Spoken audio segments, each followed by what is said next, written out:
എല്ലാവർക്കും റൺ ബ്ലോഗ്സിലേക്ക് സ്വാഗതം. ഇന്നത്തെ പ്രത്യേകത നമ്മളിന്ന് റിവ്യൂ ചെയ്യുന്നത് 2020 മോഡൽ ഹുണ്ടായുടെ ക്രെറ്റയാണ്. ഈ ചാനൽ ആദ്യമായിട്ട് കാണുന്നവർ ദയവ് ചെയ്ത് ചാനൽ സബ്സ്ക്രൈബ് ചെയ്യുക. ഇതിൽ ഞങ്ങൾ ഓൾറെഡി കുറച്ച് വീഡിയോസ് നമ്മൾ അപ്ലോഡ് ചെയ്തിട്ടുണ്ട്. വീഡിയോസിലെല്ലാം കാണുക, നിങ്ങളുടെ അഭിപ്രായങ്ങൾ രേഖപ്പെടുത്തുക. നിങ്ങളുടെ അഭിപ്രായങ്ങളാണ് ഞങ്ങൾക്ക് മുന്നോട്ട് പോകാനുള്ള പ്രചോദനങ്ങൾക്കെല്ലാം നന്ദി പറയുന്നു. പിന്നെ ഇത് 2020 ആദ്യത്തെ വീഡിയോ ചെയ്യാൻ വേണ്ടി ഞങ്ങൾ കുറച്ച് ലേറ്റായി. അതിൻ്റെ കാരണം എന്താണെന്ന് വെച്ച് കഴിഞ്ഞാൽ 2020 ആദ്യത്തെ വീഡിയോ നമ്മൾ ചെയ്യുമ്പോൾ ഒരു ബ്രാൻഡ് ന്യൂ ഒരു വെഹിക്കിൾ ചെയ്യണമെന്നുള്ളൊരു ആഗ്രഹത്തിലായിരുന്നു ഞങ്ങൾ. അപ്പോൾ അതിനാണ് ഈ സമയം എടുത്തത്. ഇപ്പോൾ 2021 നമ്മുടെ ആദ്യത്തെ വീഡിയോ നമ്മളിപ്പോൾ എടുക്കുന്നത് 2020 മോഡൽ ബ്രാൻഡ് ന്യൂ വെഹിക്കിളാണ്. ഈ വണ്ടി നമ്മൾ എടുത്തിട്ട് അധികം ദിവസങ്ങളായിട്ടില്ല. അപ്പം നിങ്ങളുടെ മുന്നിലേക്ക് ഇതിൻ്റെ കുറച്ച് ഫീച്ചേഴ്സും ഇതിൻ്റെ കുറച്ച് ഗുണങ്ങളുമാണ് ഞങ്ങൾ എത്തിക്കുന്നത്. എല്ലാവരെയും ഞങ്ങൾ സ്വാഗതം ചെയ്യുന്നു. അപ്പം നമുക്ക് നമ്മുടെ വീഡിയോയിലേക്ക് കടക്കാം. അപ്പോൾ എല്ലാവരും ഈ വീഡിയോ കഴിയുന്നത് മുഴുവൻ കാണാൻ ശ്രമിക്കുക. നിങ്ങളുടെ അഭിപ്രായങ്ങളും ഒക്കെ നിങ്ങൾ ഈ വീഡിയോയിൽ കമൻറ്റ് രൂപത്തിൽ രേഖപ്പെടുത്തുക. ഓക്കെ, അപ്പം നമ്മൾ ക്രീറ്റയുടെ കാര്യം പറഞ്ഞല്ലോ. അപ്പം ഇനിയും കുറച്ച് ചോദ്യങ്ങൾ നമുക്ക് വരും. എന്തുകൊണ്ട് ക്രീറ്റ നമ്മൾ എടുക്കണം എന്ന് ആഗ്രഹിക്കുന്നു? ഞാൻ ഈ പറയുന്ന കാര്യങ്ങളെല്ലാം എൻ്റെ പേഴ്സണലായിട്ടുള്ള അഭിപ്രായങ്ങളാണ് ഞാൻ പറയുന്നത്. അപ്പം ചിലർക്ക് ഇത് ഒഫൻസീവായിട്ട് തോന്നാം, അല്ലെങ്കിൽ ചിലർക്ക് ഓരോരുത്തർക്കും ഓരോ റിവ്യൂസ് ആയിരിക്കും. ഞാനീ പറയുന്നത് എൻ്റെ റിവ്യൂസാണ്. അപ്പം ക്രീറ്റയിലേക്ക് എത്തിച്ചേർന്നത് എന്തുകൊണ്ടെന്ന് വെച്ച് കഴിഞ്ഞാൽ കുറേ വാഹനം നമ്മൾ നോക്കിയാൽ ഈ ഒരു സെഗ്മെൻറ്റിൽ നമ്മൾ കുറച്ച് വാഹനങ്ങളിലേക്ക് എത്തുകയാണെങ്കിൽ പിന്നെ വരുന്നത് ഡസ്റ്റർ വരുന്നുണ്ട്, പിന്നെ കിയയുടെ സെൽറ്റോസ് വരുന്നുണ്ട്. അപ്പം ഇതിനൊന്നും എനിക്ക് കൂടുതൽ ഈ വാഹനം ഇഷ്ടപ്പെടാനുള്ളൊരു കാരണം എന്താണെന്ന് വെച്ച് കഴിഞ്ഞാൽ ഇതിൻ്റെ ഡിസൈൻ തന്നെയാണ്. അതായത് കാണാനുള്ള ഒരു ലുക്ക്. അതിപ്പോൾ നമ്മൾ ഏത് വശങ്ങളിൽ നിന്ന് നോക്കിയാലും ഇതിനൊരു പ്രത്യേക ഒരു നമ്മുടെ ഈ വാഹനത്തിൽ. അതുമാത്രമല്ല, ഇപ്പോൾ നമ്മൾ ഒരു നല്ലൊരു ഫാമിലി കാർ എന്ന് പറയാൻ തന്നെ പറ്റില്ല. നല്ലൊരു ഫാമിലി കാറാണ്. കാരണം എന്താണെന്ന് വെച്ചാൽ നമ്മുടെ ഒരു ഷോപ്പിങ്ങിന് പോയാലോ അല്ലെങ്കിൽ ഫാമിലിയായിട്ടൊന്ന് പുറത്ത് പോയാലോ നമ്മുടെ അത്യാവശ്യം നല്ല ബൂട്ട് സ്പേസും അത്യാവശ്യം ഹൈറ്റും കാര്യങ്ങളെല്ലാം ഉള്ളതുകൊണ്ട് തന്നെ നമുക്ക് ഈ വാഹനം ഏതൊരു സ്ഥലത്തും നമുക്ക് എത്തിച്ചേരാനുള്ള ഒരു സാഹചര്യം നമുക്കുണ്ട്.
അപ്പം നമ്മുടെ ക്രീറ്റയ്ക്കകത്തായിരിക്കുന്നത്. അപ്പോൾ നമുക്കിതിൻ്റെ ഇൻറ്റീരിയറിലേക്ക് നോക്കുകയാണെങ്കിൽ ഇൻറ്റീരിയർ നല്ല ഭംഗിയാണ് കേട്ടോ.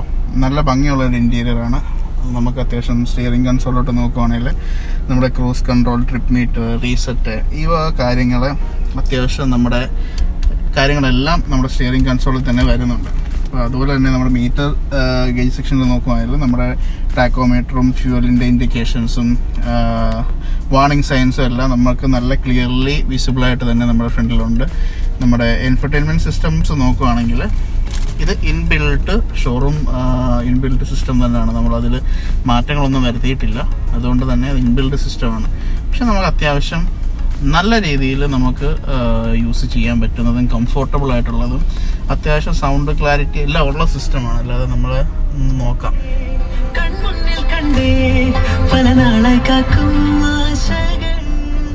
ഓക്കെ, നല്ല മ്യൂസിക് സിസ്റ്റം കാര്യങ്ങളൊക്കെയാണ് വണ്ടിയിലും പ്രൊവൈഡ് ചെയ്തിരിക്കുന്നത്. പിന്നെ എനിക്കിതിൻ്റെ ഇൻറ്റീരിയർ എനിക്ക് ഒത്തിരി ഇഷ്ടപ്പെട്ട എന്നാന്ന് വെച്ച് കഴിഞ്ഞാൽ അധികം ഗിമിക്സുകളോ അധികം വലിയ സംഭവങ്ങളൊന്നും ഇതിലില്ല. അതായത് എന്താണോ ആവശ്യത്തിനുള്ളത് എല്ലാ ഇതും ഇതിലുണ്ട്. അനാവശ്യമായിട്ടൊന്നും അവിടെ ഇവിടെയും സ്വിച്ചുകളും കാര്യങ്ങളൊന്നുമില്ല. എല്ലാം അതാത് കറക്റ്റ് സ്ഥലത്ത് നല്ല വൃത്തിക്ക് അവർ ചെയ്തിട്ടുണ്ടെന്നുള്ളതാണ് ഇതിൻ്റെ ഏറ്റവും വലിയ പ്രത്യേകത. എനിക്കതാണ് ഇത് ഏറ്റവും കൂടുതൽ ഇഷ്ടപ്പെട്ടത്. നമ്മുടെ ഇൻഫർടൈൻമെൻറ്റ് സിസ്റ്റം എന്ന് പറഞ്ഞാൽ ഇത് ബ്ലൂടൂത്ത് കണക്ടിവിറ്റി ഇതിലെല്ലാം ഉണ്ട്. അതുപോലെ അങ്ങനെ നമുക്ക് മറ്റ് ബുദ്ധിമുട്ടുകളും കാര്യങ്ങളും ഡ്രൈവിങ്ങിൽ തന്നെ ഫോൺ എടുത്ത് ഇതെല്ലാ വാഹനത്തിലും ഉള്ളത് തന്നെയാണ്. അങ്ങനെയുള്ള എല്ലാ സെറ്റിങ്സുകളും ഇതിലുണ്ട്. പിന്നെ AC-യുടെ കാര്യം നോക്കുവായാലും AC-യും കാര്യങ്ങളെല്ലാം നല്ല ഇതാണ്. ഇപ്പോഴത്തെ ഒരു അവസ്ഥയിൽ UAE അറിയാമല്ലോ, ചൂടായിട്ട് ക്ലൈമറ്റായിട്ട് ഇപ്പം നല്ല തണുപ്പ് ക്ലൈമറ്റാണ്. ഇപ്പം എല്ലാം കൊണ്ടും എനിക്ക് ഒത്തിരി ഇഷ്ടപ്പെട്ടു വാഹനം. നമുക്കങ്ങനെ മറ്റു ബുദ്ധിമുട്ടുകളും കാര്യങ്ങളും ഡ്രൈവിങ്ങിലില്ല. പിന്നെ നമുക്കിതിൻ്റെ ഒരു ഡ്രൈവ് റിവ്യൂ നമുക്കിടാം. അപ്പോഴത്തേക്ക് നമുക്കതിൻ്റെ ബാക്കി കാര്യങ്ങളോട് മനസ്സിലാക്കാൻ പറ്റും. പിന്നെ പറയുകയാണെന്നുണ്ടെങ്കിൽ സ്പേസ് ഉണ്ട് ആവശ്യത്തിന്. ഇവിടെ ലെഗ് സ്പേസും കാര്യങ്ങളൊക്കെ ഫ്രണ്ടിലായാലും ബാക്ക് സൈഡിലായാലും ഉണ്ട്. നമുക്ക് ആവശ്യത്തിനുള്ള ലെഗ് സ്പേസ് ഉണ്ട്. പിള്ളേരെയും കൊണ്ടൊക്കെ ഇപ്പോൾ നമുക്കൊരു ചെറിയ യാത്ര ഒരു ട്രിപ്പൊക്കെ പോകണേലും ഒക്കെ ഞാൻ സജസ്റ്റ് ചെയ്യും. നല്ലൊരു വാഹനമാണ്. പിന്നെ ഇതിൻ്റെ ഇതെന്ന് പറയുന്നത് ഇത് 1.6 ലിറ്ററാണ്. അപ്പോൾ ഇത് നമുക്ക് ഡ്രൈവ് ചെയ്യുമ്പോൾ നമുക്ക് മനസ്സിലാവും ഇത് എന്തുമാത്രം പിക്കപ്പും കാര്യങ്ങളൊക്കെ ഉണ്ടെന്നുള്ളത്. അപ്പോൾ ഒരു 1.6 ലിറ്റർ വെഹിക്കിൾ ആയതുകൊണ്ട് അഫ്കോഴ്സ് നമുക്ക് ഫ്യൂവൽ എക്കോണമിയുടെ കാര്യത്തിൽ ടെൻഷൻ അടിക്കേണ്ട ആവശ്യമില്ല. അപ്പം ഫ്യൂവൽ എക്കോണമി ഉണ്ട്. മാന്യമായ രീതിയിലുള്ളൊരു ഫ്യൂവൽ എക്കോണമി ഇതിൽ കിട്ടുന്നുണ്ട്. പിന്നെ എന്താ പറയുക, നിങ്ങൾ നമ്മൾക്ക് എപ്പോഴും നമ്മളെ എല്ലാ വാഹനപ്രേമികളെ സംബന്ധിച്ചിടത്തോളം എല്ലാവരും ആഗ്രഹിക്കുന്നത് എന്താണെന്ന് വെച്ച് കഴിഞ്ഞാൽ നമ്മുടെ ലുക്കാണ്. അതായത് ഇൻറ്റീരിയർ ആയാലും എക്സ്റ്റീരിയർ ആയാലും ആ ഒരു ലുക്ക് വേണം, അല്ലെങ്കിൽ ഒരു സ്പോർട്ടി ഫീൽ ഉണ്ടാകണം. ഞാൻ ഡ്രൈവിങ്ങിൻ്റെ കാര്യമല്ല പറയുന്നത് കേട്ടോ, ലുക്കിൻ്റെ കാര്യത്തിലാണ് ഞാൻ പറഞ്ഞത് സ്പോർട്ടി ചെയ്യുന്നത്. ഡ്രൈവിങ്ങിൽ ഇതിനൊരു സ്പോർട്ടി ഫീൽ കിട്ടുമെന്ന് എനിക്ക് തോന്നുന്നില്ല. ഈ 1.6 നമ്മൾ ഈ സ്പോർട്ടി ഡ്രൈവിങ് ആ ഒരു ഫീൽ കിട്ടാനുള്ള സാധ്യത കുറവായിരിക്കും. ഓക്കെ, നമുക്കിപ്പോൾ ഇനി ഒന്ന് ഡ്രൈവ് ചെയ്ത് നോക്കാം ഇത്.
ബാക്ക് റോ സീറ്റിൻ്റെ പ്രത്യേകത എന്ന് വെച്ച് കഴിഞ്ഞാൽ നമ്മുടെ ബാക്കിൽ ഇപ്പോൾ നമുക്ക് AC വെൻറ്റ്, നമുക്ക് ബാക്കിൽ റിയർ AC വെൻറ്റ് ഉണ്ട് ഇവിടെ.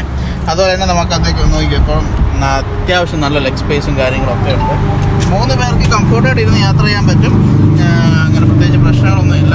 അതുപോലെ നമുക്ക് കയറാനായാലും ഇറങ്ങാനായാലും ഒരു ബുദ്ധിമുട്ടുണ്ടായില്ല. ഹൈറ്റിൻ്റെ പ്രശ്നമില്ല. നമ്മളങ്ങനെ വെളിയിൽ ഇറങ്ങി വന്നു കഴിഞ്ഞാൽ നമുക്കിതിൻ്റെ ഇപ്പോൾ ബോട്ട് സ്പേസ് നോക്കിക്കഴിഞ്ഞാൽ ബോട്ട് സ്പേസിൻ്റെ പ്രത്യേകത എന്ന് വെച്ച് കഴിഞ്ഞാൽ അത്യാവശ്യം നല്ല ബോട്ട് സ്പേസ് കാര്യങ്ങളെല്ലാം ഉണ്ട്.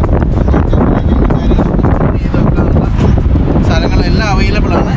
മൊത്തത്തിൽ നല്ലൊരു വാഹനമാണ്, സജസ്റ്റ് ചെയ്യാവുന്നൊരു വാഹനമാണ്. നിങ്ങൾ പ്ലാൻ ഉണ്ടെങ്കിൽ ഒന്ന് ഷോറൂമിൽ പോയിട്ട് ഒരു ടെസ്റ്റ് ഡ്രൈവ് അടിച്ച് നോക്കാം. അപ്പോൾ നിങ്ങൾക്ക് മനസ്സിലാവും. ഓക്കെ, നമുക്കൊന്ന് ടെസ്റ്റ് ഡ്രൈവ് ചെയ്ത് നോക്കാം. എന്നിട്ട് നമുക്ക് ബാക്കിയുള്ള കാര്യങ്ങളിലേക്ക് കവർ ചെയ്യാം. ഓക്കെ, നമുക്കപ്പോൾ ഒന്ന് ടെസ്റ്റ് ഡ്രൈവ് ചെയ്ത് നോക്കാം. ടെസ്റ്റ് ഡ്രൈവ് ചെയ്ത് നോക്കുമ്പോഴത്തേക്ക് നമുക്കിതിൻ്റെ പവറും കാര്യങ്ങളൊക്കെ എങ്ങനെയാണെന്ന് നോക്കിയിട്ട് നമുക്കറിയാൻ പറ്റുമല്ലോ. അപ്പോൾ നമ്മൾ ന്യൂട്രൽ പാർക്കിലാണ്. ഓക്കെ, സ്റ്റാർട്ട് ചെയ്യുമ്പോൾ ആ സ്റ്റാർട്ടിങ് സൗണ്ട് നോർമൽ ഒരു വൈബ്രേഷനുകളല്ല, അല്ലാതെ മറ്റു കാര്യങ്ങളും പ്രശ്നങ്ങളൊന്നുമില്ല. വണ്ടി ഇപ്പോൾ സ്റ്റാർട്ടായി, ഇപ്പം ഐഡിലാണ്. അങ്ങനെ യാതൊരു എൻജിൻ സൗണ്ടോ കാര്യങ്ങളോ ഒന്നും വണ്ടിക്കകത്തേക്ക് വരുന്നില്ല. നമുക്ക് അങ്ങനെ പുറമേ നിന്നുള്ള അധികം എൻജിൻ സൗണ്ടും കാര്യങ്ങളൊന്നും വരുന്നില്ല. AC ഇട്ട് കഴിഞ്ഞാലും ഇല്ല. എഞ്ചിൻ സൗണ്ടും കാര്യങ്ങളൊന്നും വണ്ടിക്കകത്ത് അധികം എഫക്റ്റ് ചെയ്യുന്നില്ല. നമ്മളൊന്ന് ഇപ്പം ഇതിന് റിവേഴ്സ് ക്യാമറ ഇല്ല, അതിന് വരെ റിവേഴ്സ് സെൻസറാണുള്ളത്. അതുകൊണ്ട് നമുക്ക് റിവേഴ്സ് എടുക്കുമ്പോൾ അങ്ങനെ വലിയ പ്രശ്നങ്ങളില്ല. ഇപ്പം ഡ്രൈവ് ചെയ്ത് തുടങ്ങാം. ഇപ്പോഴത്തേക്ക് അറിയാം വണ്ടി നല്ല സൈലൻ്റ് ആണ്. സസ്പെൻഷൻ്റെ കാര്യം തന്നെ ഇപ്പം തന്നെ അറിയാൻ പറ്റുന്നത്. ഇവിടെ ഹമ്പ് വരുന്നുണ്ട്, സസ്പെൻഷൻ കഴിഞ്ഞുള്ള സസ്പെൻഷൻ ഒന്നും കുഴപ്പമില്ല. സസ്പെൻഷൻ അതിൻ്റേതായ ഒരു നീതി കമ്പനി പുലർത്തിയിട്ടുണ്ട്. എൻ്റെ സസ്പെൻഷൻ്റെ കാര്യത്തിലായാലും ഡ്രൈവിങ്ങിൻ്റെ കാര്യത്തിലായാലും കംഫോർട്ടിൻ്റെ കാര്യത്തിലായാലും ആ കമ്പനി ആ ഒരു നീതി കസ്റ്റമേഴ്സിനൊക്കെ അവർ കാണിച്ചിട്ടുണ്ട്. പിന്നെ അതുപോലെ ഇതിൻ്റെ എനിക്ക് ശ്രദ്ധിച്ചൊരു കാര്യം എന്ന് വെച്ച് കഴിഞ്ഞാൽ നമ്മളിപ്പോൾ ഇതിൻ്റെ വ്യൂ, അതായത് നമ്മൾ വണ്ടി ഇപ്പോൾ എടുക്കുമ്പോഴത്തേക്ക് ഇതിൻ്റെ ഫ്രണ്ട് ഗ്ലാസ് വ്യൂ നല്ലൊരു വ്യൂ നമുക്ക് കിട്ടുന്നുണ്ട്. മീൻസ് നമുക്ക് ആ ഒരു ഫ്രണ്ട് ബോണറ്റിൻ്റെ കറക്റ്റ് ഒരു എക്സാക്റ്റ് വ്യൂ ഇതിൽ അറിയാൻ പറ്റുന്നുണ്ട്. അത് സീറ്റ് അഡ്ജസ്റ്റബിൾ ആണ്, അതൊരു മറ്റൊരു കാര്യം. എന്നാലും നമുക്ക് നല്ലൊരു വ്യൂ, ഫ്രണ്ടിൽ നല്ലൊരു വ്യൂ കിട്ടുന്നുണ്ട്. അപ്പോൾ എനിക്കൊന്നും ലേഡീസിനൊക്കെ എടുത്താലും അങ്ങനെ ഡ്രൈവ് ചെയ്യാനുള്ളൊരു വലിയൊരു ബുദ്ധിമുട്ട് വരാൻ സാധ്യത കുറവാണെന്ന് തോന്നുന്നു. പൊതുവേ ഉള്ളൊരു ഡ്രൈവിംഗ് കംഫോർട്ട് നോക്കുകയാണെങ്കിൽ കൊള്ളാം, നല്ല ഒരു ഡ്രൈവിംഗ് കംഫോർട്ട് ഇതിൽ നിന്ന് നമുക്ക് കിട്ടുന്നുണ്ട്. പിന്നെ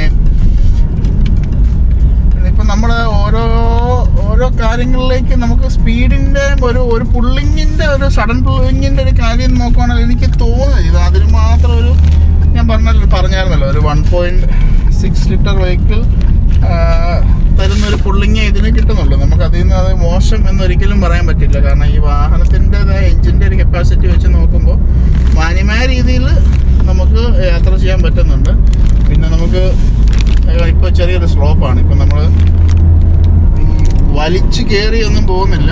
അതിൻ്റെതായ ഒരു ചെറിയൊരു ലാഗ് എനിക്ക് ഫീൽ ചെയ്യുന്നുണ്ട്. ഞാൻ എൻ്റെ കാര്യം പേഴ്സണലായിട്ടുള്ള ഞാൻ ഡ്രൈവ് ചെയ്യുമ്പോൾ എക്സ്പീരിയൻസ് ആണ് ഞാൻ പറയുന്നത്. ഒരു ചെറിയ ലാഗ് ഫീൽ ചെയ്യുന്നുണ്ട് നമുക്ക്. പിന്നെ അതുപോലെ തന്നെ ഗിയർ ഒന്നും ചേഞ്ച് ചെയ്യുന്നത് നമ്മൾ അറിയുന്നേ ഇല്ല. ഗിയറിൻ്റെ അങ്ങനെ വ്യത്യാസങ്ങളും കാര്യങ്ങളൊന്നും പ്രശ്നങ്ങളൊന്നും ഇല്ല. എന്നാലും നമുക്ക് നോക്കാം. കണ്ടിന്യൂസ് ഡ്രൈവ് ചെയ്യുമ്പോൾ നമുക്ക് മൊത്തത്തിൽ എനിക്കിഷ്ടപ്പെട്ടു, കൊള്ളാം കേട്ടോ. നല്ലൊരു എനിക്ക് തോന്നുന്നു ഇത് സ്റ്റിയറിംഗ് ഒക്കെ ആയാലും നല്ല സ്മൂത്ത് സ്റ്റിയറിംഗ് ആണ് കേട്ടോ. പുതുമയുടെ ആ ഒരു വണ്ടിപ്രാന്തന്മാരുടെ ഏറ്റവും വലിയൊരു പ്രശ്നം എന്ന് വെച്ചാൽ ഈ വണ്ടിക്കകത്ത് നമ്മൾ ഡ്രൈവ് ചെയ്യുമ്പോഴേ ഈ പുതുമയുടെ ഒരു മണമുണ്ടല്ലോ വണ്ടിക്കുള്ളിൽ, പുതുമയുടെ ഗന്ധം എന്ന് നമ്മൾ പറയും. ഈ പുതുമയുടെ ഗന്ധം ഈ വാഹനത്തിൻ്റെ അകത്തുള്ളതാണ്. ഈ വണ്ടിപ്രാന്തന്മാരുടെ ഒരു പ്രത്യേകത എന്ന് വെച്ച് കഴിഞ്ഞാൽ വണ്ടിപ്രാന്തന്മാർ എപ്പോഴും ഡ്രൈവ് ചെയ്യുമ്പോൾ വാഹനം ആസ്വദിച്ച് ഡ്രൈവ് ചെയ്യണമെന്നാണ് എല്ലാവരും പറയും. നമ്മൾ വണ്ടി ആസ്വദിച്ച് ചുമ്മാ റാഷായിട്ട് അങ്ങോട്ടും ഇങ്ങോട്ടും ഗിയർ മാറ്റി കുറേ ബ്രേക്കും ചവിട്ടി അങ്ങനെയല്ല ഡ്രൈവ് ചെയ്യും. നമ്മൾ വാഹനം ഡ്രൈവ് ചെയ്യുമ്പോൾ വാഹനത്തെ അറിഞ്ഞ് നമ്മൾ ഡ്രൈവ് ചെയ്യുമ്പോൾ നമുക്കതൊരു പ്രത്യേക ഒരു ഫീലാണ്, ഒരു കംഫോർട്ടാണ്. നമ്മൾ ഹമ്പ് വരുമ്പോൾ ബ്രേക്ക് ചവിട്ടി കയറി ഇറങ്ങുന്നതും വളവുകൾ വരുമ്പോൾ വണ്ടി സ്ലോ ചെയ്ത് പോകുന്നതും ഇതൊക്കെയെന്ന് പറഞ്ഞാൽ അത് നമുക്ക് എല്ലാം കൊണ്ടും ഗുണങ്ങളെ ഉണ്ടാകുന്നുള്ളൂ. നമ്മൾ വാഹനം സൂക്ഷിച്ച് ഉപയോഗിക്കുക എന്നുള്ളതാണ് ഏറ്റവും ഇമ്പോർട്ടൻ്റ് ആയിട്ടുള്ള കാര്യം. പിന്നെ നിങ്ങൾ UAE വാഹനം ഓടിക്കുന്ന ആൾക്കാരുടെ ഒരു ശ്രദ്ധയ്ക്ക് ഞാൻ പറയുന്നത്, നമ്മൾ വാഹനത്തിൽ ഇപ്പോൾ ചില ആൾക്കാർ ഹെഡ്ലൈറ്റ് ചേഞ്ച് ചെയ്തിട്ട് വൈറ്റ് ലൈറ്റ് ഇടും. ഈ നമ്മൾ റോഡിൽ കണ്ടിട്ടുണ്ടായിരിക്കും നമ്മുടെ പുറകിൽ വന്ന് ഈ ഫ്ലാഷ് അടിക്കുന്ന ടൈപ്പ് LED ലൈറ്റ് ലാമ്പുകൾ. അതായത് നമ്മുടെ ഷോറൂം മോഡലിൽ നിന്ന് നമ്മൾ ലാമ്പുകൾ ചേഞ്ച് ചെയ്തിട്ട് LED ലൈറ്റ് ഇടുന്നത്. അപ്പം നിയമപരമായിട്ട് അത് അലൗഡ് അല്ല. അപ്പം നിങ്ങൾ ആരുടെയും വാഹനത്തിൽ അങ്ങനെ ലൈറ്റ് ലാമ്പ് ചേഞ്ച് ചെയ്തിട്ടുണ്ടെങ്കിൽ അത് ഉടൻ തന്നെ അത് മാറ്റുന്നതായിരിക്കും നല്ലത്. കാരണം അതിൻ്റെ ഫൈൻ 400 dirhams ഫൈനാണ്. നമ്മുടെ ഹെഡ്ലൈറ്റ് മാറ്റി, അതായത് ഷോറൂം ഹെഡ്ലൈറ്റ് മാറ്റി LED ലൈറ്റ് ഇട്ട് കഴിഞ്ഞാൽ അത് നിയമവിരുദ്ധമാണ്. ഞാനിത് കറക്റ്റായിട്ട് എന്തുകൊണ്ട് പറയുന്നു എന്ന് വെച്ച് കഴിഞ്ഞാൽ കഴിഞ്ഞ 5 വർഷമായിട്ട് എൻ്റെ വാഹനത്തിൽ ഞാൻ എൻ്റെ LED ലാമ്പായിരുന്നു. അപ്പം കഴിഞ്ഞ ദിവസം എനിക്ക് ഷാർജയിൽ വെച്ചിട്ട് എന്നെ പോലീസ് വണ്ടി കൈ കാണിച്ച് നിർത്തി ചോദിച്ചാൽ നീ എന്തുകൊണ്ടാണ് ഈ വൈറ്റ് LED ലൈറ്റ് ഇട്ടിരുന്നത്? അപ്പം ഞാൻ പറഞ്ഞു ഞാനത് എൻ്റെ ലൈറ്റ് ഫ്യൂസ് ആയപ്പോൾ ഞാനത് ചേഞ്ച് ചെയ്യാൻ ചെന്നപ്പോൾ അവരെന്നോട് വിൽക്കാൻ വെച്ചേക്കുന്ന സാധനമാണ്. ഞാനപ്പം വാങ്ങി ഇൻസ്റ്റാൾ ചെയ്തു. നല്ല ലൈറ്റാണ്, ബ്രൈറ്റ് ലൈറ്റും കാര്യങ്ങളെല്ലാം ഉണ്ട്. പക്ഷേ അത് നിയമപരമായിട്ട് അത് അലൗഡ് അല്ല. എക്സ്പെഷ്യലി നിങ്ങൾ ഷാർജയിൽ അജ്മാൻ ഏരിയയിലൊക്കെ പോവുകയാണെങ്കിൽ ഈ LED ലൈറ്റ് ഉണ്ടെങ്കിൽ നിങ്ങൾക്ക് ഉറപ്പായിട്ടും പോലീസ് കണ്ടു കഴിഞ്ഞാൽ നിങ്ങൾക്ക് 500 ദിർഹംസ് പോകുന്നതാണ്. അതിൽ കൺഫേം ആയിട്ടുള്ള കാര്യം, കാരണം എനിക്ക് കിട്ടിയതുകൊണ്ട് ഞാൻ പറയുന്നു. അപ്പോൾ അങ്ങനെയുള്ള കാര്യങ്ങൾ ശ്രദ്ധിക്കുക. പിന്നെ നിങ്ങൾ പുതിയതായിട്ട് UAE ലൈസൻസ് എടുക്കാൻ ആഗ്രഹിക്കുന്ന ആൾക്കാർ, ഇപ്പോൾ ഒത്തിരി ആൾക്കാർ ലൈസൻസ് എടുക്കാൻ നിൽക്കുന്നുണ്ട്. ചില ആൾക്കാർ ലൈസൻസ് എടുക്കണമെന്ന ആഗ്രഹത്തിൽ നിൽക്കുന്നുണ്ട്. നിങ്ങൾക്ക് അങ്ങനെ ഒരു ആഗ്രഹം ഉണ്ടെങ്കിൽ നിങ്ങൾ UAE ലൈസൻസ് എടുക്കുക. ഞാൻ എപ്പോഴും അത് സജസ്റ്റ് ചെയ്യുന്നതാണ്. കാരണം നമുക്ക് നാട്ടിൽ വണ്ടി ഓടിക്കുന്ന ഒരു എക്സ്പീരിയൻസ് അല്ല നമ്മൾ UAE വണ്ടി ഓടിക്കുന്ന എക്സ്പീരിയൻസ്. നമുക്ക് ഇതൊരു പ്രത്യേക ഒരു എക്സ്പീരിയൻസ് ആണ്. ഇവിടെ വാഹനം ഓടിക്കുന്നത്, ഇവിടുത്തെ റോഡ്, ഇവിടുത്തെ നിയമങ്ങളും ഒരു പ്രത്യേക ഒരു എക്സ്പീരിയൻസ് ആണ്. അതുപോലെ എൻ്റെ ഫ്രണ്ട്സ് ഒത്തിരി ആൾക്കാർ ലൈസൻസ് എടുക്കാൻ ഫൈനൽ ടെസ്റ്റിന് വേണ്ടി ഞാൻ കുറേ പൈസ സ്പെൻഡ് ചെയ്തു, പക്ഷേ എനിക്ക് ലൈസൻസ് കിട്ടുന്നില്ല, അല്ലെങ്കിൽ ഞാൻ കുറേ ടെസ്റ്റായി, എനിക്കിതുവരെ അത് പാസ്സാകാൻ പറ്റിയില്ല, അങ്ങനെ വിഷമത്തിലാണ്. നിങ്ങൾ പിന്മാറാതിരിക്കുക. നമുക്ക് സാധ്യമായിട്ടൊന്നുമല്ല, നമ്മൾ വിചാരിച്ചാൽ നമുക്കത് കിട്ടും. നിങ്ങൾ ഹാർഡ് വർക്ക് ചെയ്ത് കഴിഞ്ഞാൽ ആ ലൈസൻസ് നിങ്ങൾക്ക് എപ്പോഴും ഒരു അച്ചീവ്മെൻറ്റ് തന്നെയാണ്. നിങ്ങൾ ഒരിക്കലും പിന്മാറരുത്. ഇപ്പോൾ 10 ടെസ്റ്റ് കഴിഞ്ഞെന്ന് വിചാരിച്ചുകൊണ്ട് ഓക്കെ ഇനി ഞാൻ ഇതിന് പോകുന്നില്ല എന്ന് വിചാരിക്കാതെ നിങ്ങൾ ലൈസൻസിന് ഇറങ്ങിയാൽ തിരിച്ച് ലൈസൻസ് കൊണ്ട് തന്നെ കയറാൻ ശ്രമിക്കുക. സമയം എടുത്തായാലും 10 ടെസ്റ്റുകളെല്ലാം എഴുതിയെടുക്കുക. അതുപോലെ തന്നെ ഇപ്പോൾ ലൈസൻസിനാണ് ഇപ്പോൾ ഒത്തിരി ഓഫറുകൾ വന്നിട്ടുണ്ട് UAE ലൈസൻസ് എടുക്കാൻ. അപ്പോൾ നിങ്ങളത് ഓരോ ഡ്രൈവിംഗ് സ്കൂളിൽ ചെല്ലുമ്പോഴും ആദ്യമേ ചെക്ക് ചെയ്യുക. നേരത്തെ ആ വിസയുടെ ആ ഒരു ഇഷ്യൂസ് ഇപ്പോൾ എടുത്തു മാറ്റിയിട്ടുണ്ട്. ഇപ്പോൾ ആർക്ക് വേണമെങ്കിലും ലൈസൻസിന് അപ്ലൈ ചെയ്യാൻ പറ്റും. അങ്ങനെ NOCയുടെ ഒരു ആവശ്യമില്ല എന്നാണ് ഞാൻ അറിഞ്ഞത്. അപ്പം നിങ്ങൾ ലൈസൻസിന് അങ്ങനെ അപ്ലൈ ചെയ്യുന്നതിലും യാതൊരു തെറ്റുമില്ല. നിങ്ങൾക്ക് ലൈസൻസിന് അപ്ലൈ ചെയ്യുക. കുറച്ചായാലും അടച്ച് ഓരോരോ ടെസ്റ്റുകൾ ഫിനിഷ് ചെയ്യുക. നിങ്ങൾക്ക് ലൈസൻസ് ഇവിടെ എടുക്കാനുള്ള കാര്യങ്ങൾ നോക്കുക. അപ്പോൾ ഇതൊക്കെയാണ് എനിക്ക് പറയാനുള്ളത്. പിന്നെ ഞാൻ പറഞ്ഞു, നമ്മുടെ ഈ ചെറിയ ജീവിതത്തിൽ നമുക്ക് നമ്മുടെ ചെറിയ സന്തോഷങ്ങളിൽ നമ്മൾ യാത്ര എല്ലാ മനുഷ്യൻ്റെയും നമ്മുടെ മനസ്സിൽ ഏറ്റവും കൂടുതൽ ടെൻഷനായിട്ടിരിക്കുമ്പോൾ നമുക്ക് ആ ടെൻഷൻ നമുക്ക് മാറുന്നത് എപ്പോഴാണ്? നമ്മളൊരു യാത്ര ചെയ്യുമ്പോഴാണ്. ഞാൻ എൻ്റെ കാര്യമാണ് പറയുന്നത്. അപ്പോൾ നമ്മളൊരു യാത്ര ചെയ്യുമ്പോഴേ, നമ്മളൊരു സ്ഥലത്ത് പോകുമ്പോഴൊക്കെയാണ് നമുക്ക് ഒരു ടെൻഷൻ റിലീഫും കാര്യങ്ങളൊക്കെ കിട്ടുന്നത്. അപ്പം യാത്ര ചെയ്യുമ്പോഴത്തേക്ക് സൗഹൃദങ്ങൾ നമ്മളെ തേടിയെത്തും. നല്ല സൗഹൃദങ്ങൾ, നല്ല യാത്രകളൊക്കെ പോയി എല്ലാവരും നല്ല രീതിയിൽ അടിച്ചു പൊളിച്ച് ജീവിക്കുക. പിന്നെ ഇപ്പോൾ കൊറോണയുടെ സമയമാണ്, അറിയാമല്ലോ. അപ്പോൾ അതുകൊണ്ട് നിങ്ങൾ പുറത്ത് പോകുമ്പോൾ മാസ്ക് നിർബന്ധമായിട്ടും വെച്ചിരിക്കണം. ഇപ്പോൾ കോവിഡ് വാക്സിനൊക്കെ വന്നിട്ടുണ്ട്. വാക്സിൻ എടുക്കാത്തവർ അതിൻ്റെ ഡീറ്റെയിൽസും കാര്യങ്ങളൊക്കെ തിരക്കി നിങ്ങൾ എല്ലാവരും സേഫായിട്ടിരിക്കുക. ഇത്രയും നേരം ഞങ്ങളുടെ വീഡിയോ കണ്ട് എല്ലാവർക്കും വളരെയധികം നന്ദി പറയുന്നുണ്ട്. കാരണം എന്താണെന്ന് വെച്ച് കഴിഞ്ഞാൽ നമ്മുടെ അടുത്ത വീഡിയോയിൽ ഞാൻ ഉദ്ദേശിച്ചിരിക്കുന്നത് നമ്മൾ നേരത്തെ നമ്മുടെ മറ്റ് വീഡിയോസിലൊക്കെ നമ്മൾ കുറേ സ്ഥലങ്ങൾ പോയിട്ടുണ്ടായിരുന്നു. നമ്മൾ ഒമാനും ഫുജൈറ ഏരിയ, ഓർഫക്കാൻ ഏരിയ, കുറേ സ്ഥലങ്ങൾ നമ്മൾ കവർ ചെയ്തിട്ടുണ്ട്. അപ്പം മാക്സിമം ഞാൻ നിങ്ങളിലേക്ക് എത്തിക്കാൻ ശ്രമിച്ചിട്ടുണ്ട്. അപ്പം എൻ്റെ വീഡിയോസ് കാണുന്ന എല്ലാവരോടും എനിക്കൊരു റിക്വസ്റ്റ് എന്താണെന്ന് വെച്ച് കഴിഞ്ഞാൽ, നിങ്ങളുടെ വീഡിയോസ് നിങ്ങൾ കണ്ട് നിങ്ങൾ ഇഷ്ടപ്പെട്ടെങ്കിൽ ദയവ് നിങ്ങൾ ലൈക്ക് ചെയ്യണം. അതുപോലെ നിങ്ങൾക്കിതിൽ എന്തെങ്കിലും ഒരു ഡിസ്ലൈക്ക്, അതായത് നമ്മളൊരാളൊരു വീഡിയോ കാണുമ്പോൾ നമുക്കത് ഇഷ്ടപ്പെട്ടില്ല എന്നുണ്ടെങ്കിൽ ഓക്കെ, നിങ്ങളത് എന്തുകൊണ്ട് ഞങ്ങൾക്കത് ഞങ്ങൾക്കതൊരു പ്രചോദനമായിരിക്കും. ഓക്കെ, ഇന്ന കാര്യങ്ങൾ തിരുത്തിയാൽ നമുക്ക് നല്ല വീഡിയോസ് നിങ്ങളിലേക്ക് എത്തിക്കാൻ കഴിയും. ഞങ്ങളതിന് പൂർണ്ണമായിട്ടും ഞങ്ങൾക്ക് സന്തോഷമാണ്. പിന്നെ എൻ്റെ ചാനൽ സബ്സ്ക്രൈബ് ചെയ്ത എല്ലാവർക്കും ഞാൻ വളരെയധികം നന്ദി പറയുന്നു. ഇന്നത്തെ വീഡിയോ വൈൻഡപ്പ് ചെയ്യാൻ പോവാണ്. നമ്മുടെ യാത്രകൾ അവസാനിക്കുന്നില്ല, യാത്രകൾ തുടർന്നുകൊണ്ടേയിരിക്കും എന്ന് പറയുന്ന പോലെ യാത്രകൾ ഒരിക്കലും തീരുന്നില്ല. നമ്മുടെ ഈ ചാനലിൻ്റെ യാത്ര നമ്മളിവിടെ നിർത്താനില്ല, നമ്മളിത് കണ്ടിന്യൂ ആയിട്ട് പോയിക്കൊണ്ടേയിരിക്കും. നിങ്ങളും ഞങ്ങളുടെ യാത്രയിൽ നിങ്ങൾ പങ്കാളികളാകുക, നിങ്ങളുടെ അഭിപ്രായങ്ങൾ രേഖപ്പെടുത്തുക.